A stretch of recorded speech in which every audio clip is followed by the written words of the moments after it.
घेतो तारुण्यात पाऊल, तेव्हा मनाला लागते प्रेमाची चाहूल।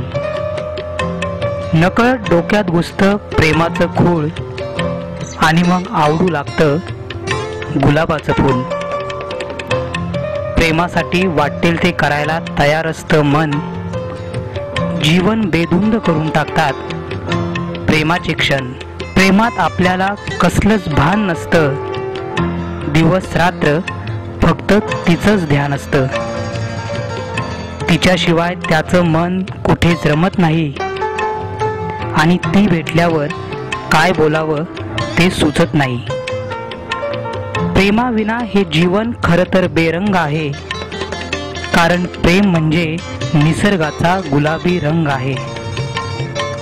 प्रेम म्हणजे ईश्वराची अद्भुत निर्मिती, आणि म्हणूनच एकरूप आहे शिव आणि शक्ती।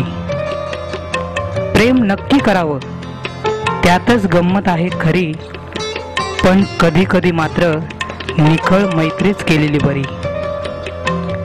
प्रेम म्हणजे कृष्ण आणि राधा म्हणजे भक्ती, प्रेमात कधीच नसतो स्वार्थ आणि आसक्ती। प्रेम देतं कधी मनाला आनंद, तर कधी यातना। खरं प्रेम म्हणजे निर्मळ मनाची पवित्र भावना।